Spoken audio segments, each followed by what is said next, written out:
Hello, emerging and evolving leaders. I'm Christine Rozier, host of the Irrelevant Leader podcast and founder of the Leadership Collaborative and Rozier Retreats. My platforms are dedicated to expanding the pool of exceptional leaders. I'm honored to be your leadership expert today. I believe that every person has the potential to become an extraordinary leader, and in doing so, significantly impact the lives of others. Extraordinary leadership begins with mindset. Relevant leaders are committed to developing the qualities necessary to successfully lead others, qualities that are cultivated and refined over time.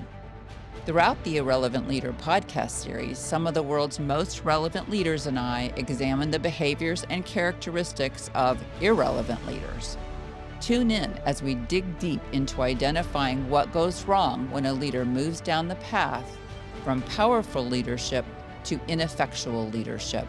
Join me for live call-in sessions, one-on-one interviews, and thought leadership segments as high-profile leaders and I explore what it takes for you to avoid the blight of dreaded irrelevancy and outline how you can achieve and maintain your place among the world's most profound and relevant leaders.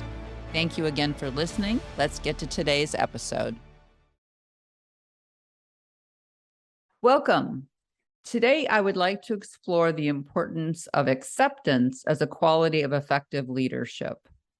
So why is acceptance important? I believe that unless and until you are truly able to accept and acknowledge a situation or person, any other leadership behavior that you engage in will be considerably less effective. In working with leadership coaching clients and also during my leadership immersion retreats, people tend to struggle with this concept of acceptance. And so often what causes the struggle is that they confuse acceptance with agreement. And these two words have completely different and distinct meanings. So to accept something means that you are able to clearly identify, understand, and acknowledge the situation, the facts of the situation, or the person exactly as they are. Accepting a situation or person doesn't require your agreement. And in fact, it has absolutely no impact on the reality of the situation. So if you consider it, acceptance is an after-the-fact behavior. It does not matter if you agree with what happened. It already happened. When you fail to accept a situation or a person, you're no longer dealing with the situation, but rather you're dealing with your reaction to the situation. Instead of using your mind power, your energy, your clarity, your ability, and your skills to determine and activate the next best step, you become locked in a battle with reality.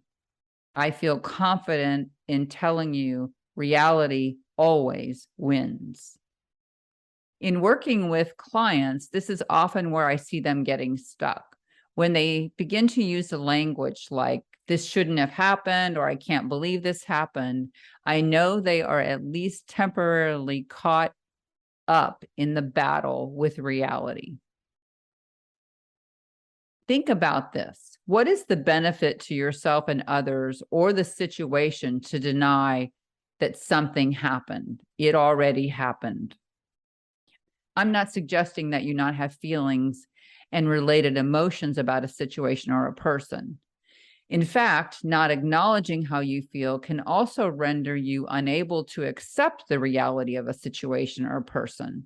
Instead, I'm inviting you to become more self-aware and to recognize when you are resisting the reality of the situation versus when you've actually accepted the reality of a situation.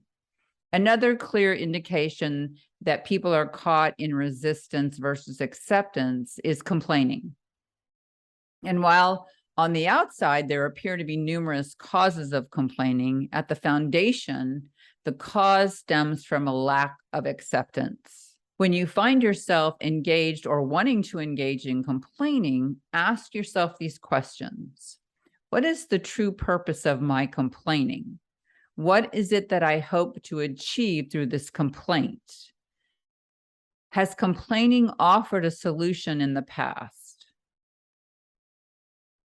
By asking yourself these questions, you'll start shifting and moving forward from resistance into acceptance. Then you can ask yourself questions like, what does the situation actually need from me? What positive action can I take to respond to the situation? If you find there is nothing that you can either do or there is nothing that needs to be done related to the situation, this is a great opportunity to work on accepting it.